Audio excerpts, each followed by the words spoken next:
Zalimatee dhumeera. So xixiqqaaqee sin barbaachisin jetteedhuma kun abbaa manaa koteetteetti kennita inni achitti biizinasatti si jammara yoo milkaa'eedha jedhe maal ta'a? Yoo barbaadetti sii fuudha jechuudha. Mucatti tokko jirti na bilbiltee isin dhaggeeffataa irratti hin beeku. Maashaallah. Obboleessi koo birrii narraa liqeeffatee nan kenneefi jette. Biyya kana jirti nan kenneefi jette.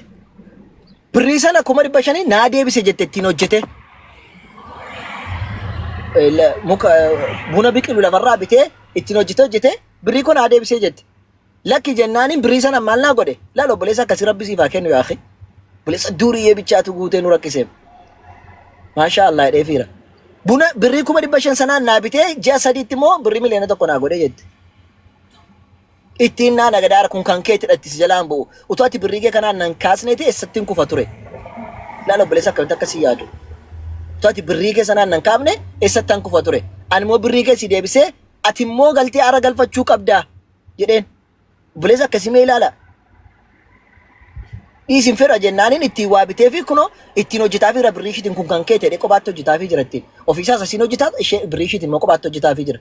Bakka gaafa galtee irratti galfatta. Agartanii obboleessa akkasii jiraachuun mala hunda miti isiniin jechuu barbaadeen. Garuu ammoo obboleessi duriyyee meeqatu immoo jirtu kan qumaara taphattu kan ittiin nyaatu kan ittiin dhugdu kan ittiin uffattee madeemuu qofa wanti jettu. Waa bantee keessa achumatti kan ittiin gorroruudhaaf goodaa keessa deemtu jechuudha. Duriyyee akkasii isin jirtu obbolaa dhedhame. Waan rakkas akkasiirraas immoo of eeggadha. Sun amantii isin waa'ee maatii keessanii beektan irraati. Isinii galee? Waa'ee maatii keessan waan beektan irraati. Kanaafuu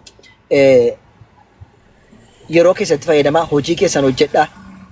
Namaaf jettanii hojii keessan hin dhiisina. Gaafa nama taate namni si barbaada, gaafa nama hin taane namni si hin barbaadu. Allaqa. Gaafa birrii qabaatte namni si barbaada, yoo hin qabaanne namni si barbaadu tokko hin jiru. Tole? Farhaan kun utuu asirra taa'ee yeroo hunda bakka taa'ee asirraatti wanti keessan barbaada taateeti mindinoo abaaboo keessan barbaada taate. Utuu asirra taa'etaniin kaardii maaloo jedhama. Intarneetiin haa guutaa ji'a ja'an isiniin jedha taateeti. Wallaahi teessa hin dhaggeeffattan shiraayak. Waliin soomnu. Guyyaa tokko lama dingata walitti buustee yoo intarneetiin haftee gaafa ji'a sadaffaa lamaffaa lammatas jala teessanii hin dhaggeeffattan. Alfillatam indee dammoo jettu hin darbuuf yaa isaraam indee jettu. Ana baraan hin teessa hin dhaggeeffattan. Otoon dhugaa fedhe quraana fedhe badiisa fedhe wasgaba badee isinitti dubbiseeti maanni maayisamaanyi maayisamaam. Namni nama waa kadhatu namni hin dhaga'u. Raas hin chaalno bakka. Isinii galee wallaahi waan dhugaa walitti mun bareedaadha miti dhugaa namni namatti dhugaa fudhatuun bareeda maaliif akka wal jajjabeessinuuf wanti dhugaa walitti maarru malee akka gadi hin kufneef dhugaa walitti maa jirra malee waan biraatiin miti. Isinii galee namni yoo waa qabaate si dhaggeeffata daa'ii mataasaa danda'ee fi daa'ii yeessiyyuu gargara biyya keessattuu argitani. Daa'ii mataasaa danda'e makiinaa qaba taanaan yookiin mataasaa danda'e zanaa dheedee taanaan ol kee assalaamu alaikum jedhanii daawwaa gochuudhaaf kaanaan catti jedha hundumtuu hattaa imaamni sorri kaa'ee xaxxee taa'ee dhaggeeffata. Miskiinni wajjin biyya assalaamu alaikum taa'ee gadheedha kadhachuu fedheeti. Astagfirullah naasi taa'ee gadhe haga kana sadarkaa wal caala jechuudha namni hojjetu namni hojjennu hatta inni meebi kadhachuuf hin dhufne hin dhaabbanne masjida keessatti meebi daawwaa gochuudhaaf dhaabbatu daawwaadhuma isaa namni hin dhaggeeffatu taa'ee gadhe takkamatti faa jettiin jechuudha warri miti komitii masjidaafaa. Sababni isaas bakka utuma beekumsa qabaatetu kadhachuudhaaf daawwaadhuma gochuudhaaf akka keeyyuu yaani namni sun waan of danda'e nama intineechaa waan hin taaneef jechuudha. Tankasaaqqasaa jiru waan hin taaneef. Saniifuu mataa kee danda'e duniyaa kana irratti yeroon amma nama mataa isaa danda'e tankasaaqqasu malee quraana beekte rabbii kee wajjinii wal geessa. Hadiisa beekte rabbii kee wajjinii wal geessa. Maannam yellam. Sheekonni darasoonni karaa jirtan rabbii kootiin wal ga'uudhaaf daawwaa kana rabbimaaf jecha hojjechuudhaaf jecha barumsa keessanis hojii keessanis wal bira deemsisa. Tole baradhaa biyyaaf taatanii ummataaf taatanii. Garuu akkasiin ummataaf ta'uudhaaf barattan ummanni isiniif hin ta'u. Heeno chiggiru. Darasaan tokko umurii isaa fitee gaafa qara'u tokkoffaan beekumsa argachuuf ofiisaati sahee. Lammaffaan uummata koo kanan tajaajila jedheeti bar. Garuu gaafa inni achi fitee wanni jedhe garagalee maayisoo illam. Namni garagalee ilaalu hin jiru. Isinii galee?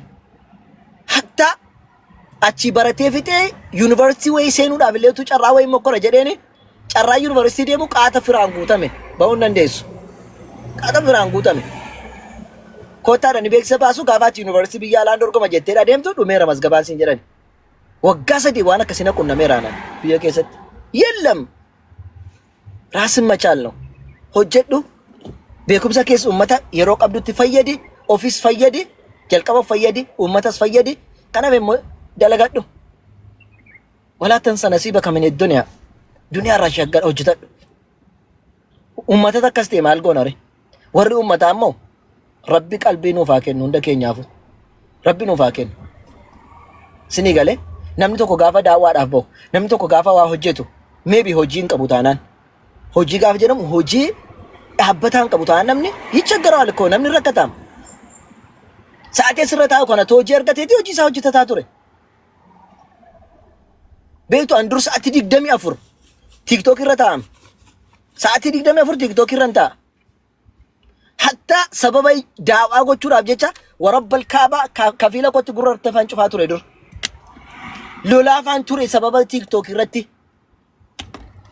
otoon daawaa akkasii gochaa akkamittiin na bilbilama jedhee gurratti cufaa maaliif cuftee wallalaan ture amma taa'ee yeroo na sabu garuu rabbitti nan gaafatu yeroo qabu irratti yeroo kobichaatti dhufee laayivii koo seenaa yeroo hin qabnetti hojii koo hojjetadha jechuudha. Kana jechuun daawaan godhina ammoo asirraa badaa jechaa hin jiru. Asirraa badaa jechaa hin jiru. Hunduu sa'aatii isaatti namaa mijaa'aa osoo nama bilbiluu baatanii namaa mijaa'aa osoo jara waliin jiraachuudhaa baatanii rakkoon qabu. Dubbataayyuu qophaa kee hojjetaayyuu hin deemam rakkoon qabu oofaa garuu jara si faana jiru taanaan bakka ati hojjettu teessi taanaan biiroo keessa jirtu taanaan dubbachuu hin dandeessu. Gaafsan ala baatee jaraattee jaraan wal dhabuun immoo rakkoodha. Gaafa jaraan wal dhabdee biyya galte namni waa si gargaaru tokko hin jiru sii galee ummata keenya tokko kan hin beeku. Silaa kan gochuu qabu manni kenna nama hojii dhabe gaafa hojii dhabe waliin buusanii oodha kan ji'a kee kana daawaa kee godhama hojii argattu ta'e nama wal jabeessama hin jiru kudhan yoo walitti buufte yoo baay'ate garuu namni akkas godhu hin jiru warri gaaffii qabdan isin galchamee xiqqoo obsaa gaaffii warra chaartan sidii galee taa'ee yoo daawaa godhe min allabbat unkaanas miti biyyattu achi gali teettanii biyya galchinee birrii kuma tokko yoo waliin buuse kuma tokko isin ga'u nama 20-30 taate min allabbat sila akkas godhamaa ture khaasatan waa'ee munaadaraa kana irratti namni waa hojjetu gaafa hin argamne nama tokko khaasiidhaan achitti kaffalanii fi kaanii khalaasatti kana hojjedhutu jedhaniini hojii hin qabnee fi sila utuu qabaatee nu taa'ee birrii kan keen barbaadu hojiin hojjetu sanaa oli waan taateef jechuudha. Otoo godhame hin hojjeta ture sa'aatii isaa muluu kenneefi garuu nu bira kana hin jiru. Yellam akka diiniin kun islaamummaan kan isaa qofa ta'etti ilaalama namni. Gaafa namni biyya keessa deemu bar hojii dhiisee gaafa naanna'u maatii qaba ijoollee qaba biyya arabaa keessa ta'ee gaafa hojjetu hojii qaba akkuma kee hojii qabannis si galee akkuma ati dhaggeeffataa wanni inni immoo hojjetaafaa dubbata jechuudha ganaa xiqsii baasu maal jechuudha gaa kennu maal waa meeqatu jira jechuudha. Kanaaf rabbiin subhaanahu wa ta'ala warra walii yaadu rabbiin haa taasisu isa hojii hin qabne rabbiin hojii haa kennuuf ani eenyuun taanaan harka namaa akka ilaaluun fedhu harki namaa akkam akka ulfaatu hin beeka namu wallaahi. Harka nama har'a misaa yookiin qursiisii bitee ol jettee ilaaluu hin dandeessu. Wallaahi. Hanarra yoo namni akka tasaa ta'ee na affeere misaa yoo nama sana arge bori irraan goree darba. Miknaatum boris yookiin akka na affeeruu barbaada laata jedheen sodaadha sii galee. Kanaaf asiin darbe naan jedhaa laatan jedha lafumaa kee bara namichi naan hin jedhu. Garuu kaleessa misaa waan nyaate meeffatee dhufee naan jedhaa laata jedheen yoon achitti argeen wallaahi karaa sanan darbee deeman. Hin ulfaata utuma qabduuti barra. Yoo deemte namni kana yaaduu danda'a jettee ganaadhuma sodaatta. Qalbiin kee saayikolojiin kee miidhama jechuudha. Garuu namni yoo waliif yaadee jedhe inni beekumsa qabus beekumsa sammataa kenne inni immoo uummanni immoo fardul kifaayaadhaan daawaa gochuun inni beeku beekumsa godhaa miti. Sinii galee ammoo namni kun nurraa bakka bu'ee gaafa inni waa godhe jedhe nuti immoo nama kanaa meeqa taaneeti nama 600, 500, 100 ta'e meeqatu dhaggeeffata bar gaafa fedhe koo meeqatu dhaggeeffata sana keessaa namni 50 dhabamti. Hatta jeejaan yoo waa godhameef adiidha. Sinii galee kun yoo namni carraadhumaa fi ammaraaci biraa dhabe malee rabbi harka namaa wallaahi daa'ii kamuu rabbi harka isaan laalchisiin amiin jedha.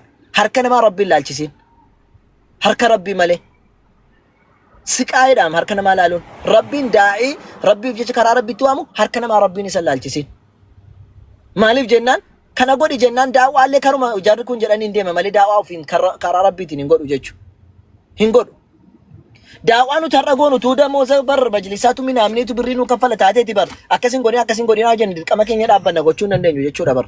Nuun garuu namni farankaa cabdu nutti kennu hin jiru waan taateef akka nutti fakkaateef akka hubanne itti deemna jechuudha.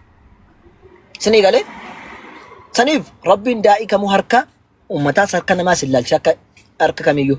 Ammoo yoo dirqama taate immoo nuti daa'ii kamuunu daawwaadhaaf qaba hundumaa rabbiif jecha warra hojjetu hundumaa inni rabbiif jecha hojjetaa jira.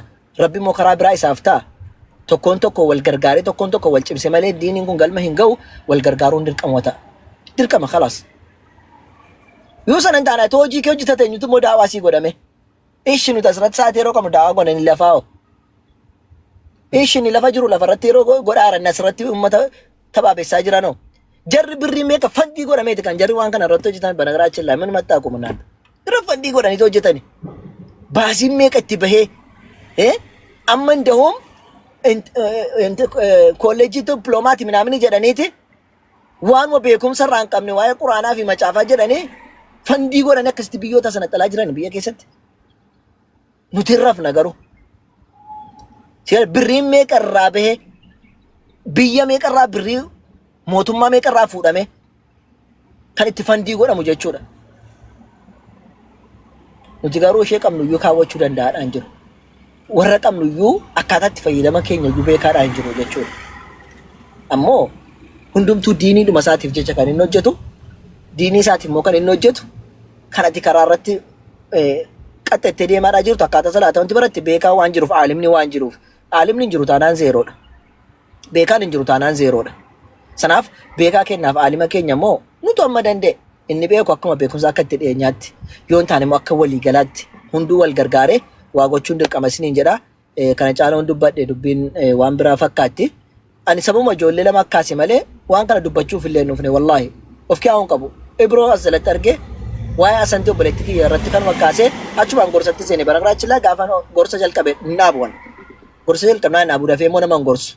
Ji'a 5-7 keessatti al tokko waa'ee gorsa haasa'a. Dingata waa'ee dubara gowwoomsu dhiiraa wal goomsu waa'ee bultii dubbadhaa takkaa immoo waan mateen dubbadhaa gaafa jalqabe hin dhaabu. Amma garuu dirqamaan isinirraa dhaaba. Kanaafuu inshaallah hundi keessanuu waliif yaaduun dirqama waliif yaadaa isiniin jechuudha barbaada. Nutis waan dubbanneetti warra hojjetu rabbi nu haa taasisu. Walumaa galatti immoo wanni irra deebi'ee isinitti immoo adraa keessan biizinesi irratti jabaadha. Muslimni cimaa ta'uu qaba bakka kamittuu. Cimaa ta'uu qabdan muslimni kamuu. Yeroo hunda mana arabaa biyya arabaa dalagdee mana wayii ijaarrattee galtee bakka amanittiinuma sana keessa takkaa hin heerumtaa takkaan fuuta bakka akkanuma. Ikoonomiidhaan du'aadhaa biyyatti galee mahuun hin lebbatam. Abbaa makiinaa, abbaa sinotiraakii, abbaa minaamini ta'e inshaallah rabbi isinitti haa kennu. Rabbi nuuf haa kennu inshaallah akkatti taanu dhabnee taa'arra malee nutis. Namni dandeessan garuu hojjedha. Namni socho'uu dandeessan beekumsa isaatti qabdan hojii isaa wanneettan hojjedha. Birrii isaa namni qabdan hojjedha. Dirqama hojjechuun yeroo hunda akka yoomitti isin bakka nama biraarraa bittanii waa fayyadamtu. Keessan maaliif hin jiraanne maaliif nuti hin oomishnu maaf nuti hin gurgurru. Yeroo hunda bituudha maaf hin gurgurru nuti.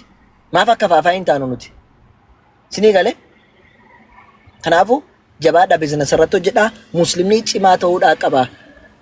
Ikoonomiidhaan isaa ta'u beekumsaan isaa ta'u karaa kamiinuu muslimni cimaa ta'uun dirqamadha. Yoo kana hin taane namni si kabaju tokko hin jirtu islaamummaa kee diinii kee illee namni si kabaju hin jiru jechuudha. Sinii galee. Kanaafuu of jabeessaa wanneedha. Amma dandeessan immoo akka ta'utti akka bareedutti wal horaa wal baay'isaa. Wal hortee waliin baay'ifne hin tuffatamta jechuudha akka warra Aksum sana. Tole. Jetteen wanti qaamaan olii yeroo hundumaa yookiin akkasitti tuun fuudhinu tuun heeruminzim jetteen